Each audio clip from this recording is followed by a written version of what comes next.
My name is Kathy Kelly. I'm Thomas, Madeline and Stuart's mum.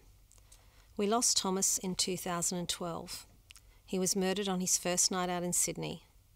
I cannot really describe to you the devastation and loss we feel as a family, and I feel as a mother.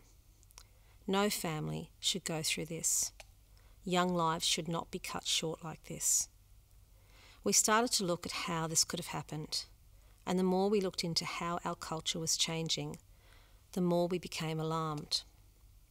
This led us to starting the foundation with the vision of getting our youth home safely. Stuart was only 14 when his brother Tom was taken from him. My two boys were very close, always together, having fun and sharing good times. Suddenly this was all gone, and Stuart had lost his best friend.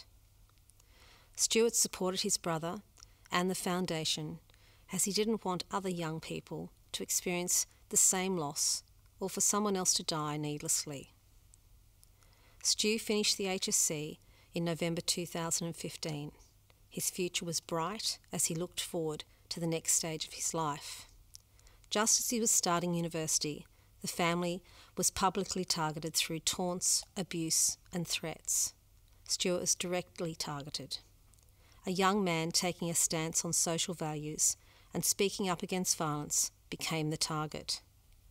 Other community leaders who stood up against violence and the need for change were also targeted.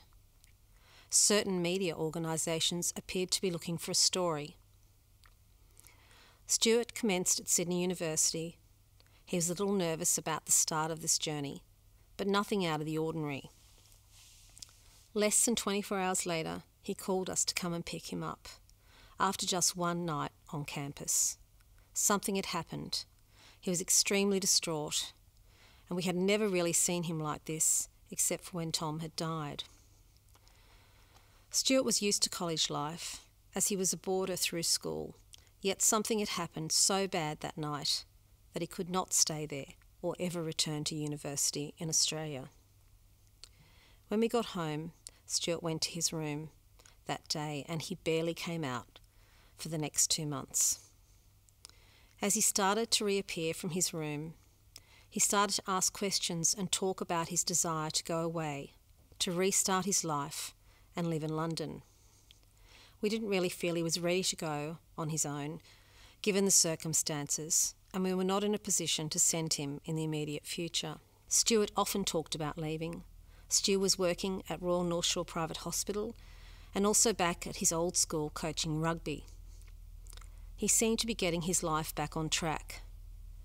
Maybe we didn't listen as much as we should have to what Stu was telling us, because we couldn't understand why. Sometimes, perhaps, it's more important to focus on what our loved ones are feeling rather than why they are feeling this way. We never expected Stu to take his life. The day before, he was his usual bubbly self and spent a lovely day with Maddie. We all had dinner together on that Sunday night. Everything seemed and was normal. The next morning, July the 25th, 2016, we woke up early and he was gone. Our lives were completely shattered again. Ralph and I constantly ask ourselves, what would we have done differently? We should have listened to Stu. Really listened. I think often young people don't want to tell their parents what's bothering them deep inside, as they don't want to add to their parents' stress. They decide it's better not to give their parents any more burden and keep it all inside. It's as simple as having a family meal around the dining room table, together, putting down the phones and having a real conversation. Stuart's life could have been saved. If we understood what Stu was feeling, we could have worked out a plan for Stu, so he could feel he had a future. Young people, our children, see their lives for today. Sometimes they cannot see tomorrow. They cannot see how life could be quite different in 6 months' time. Completely different. When our children were young, if they'd had a difficult day, we would say to them, hop into bed, pull up your doona and keep warm and safe. Tomorrow will be a new and better day. We need to also ask them how they feel and to listen, because listening saves lives.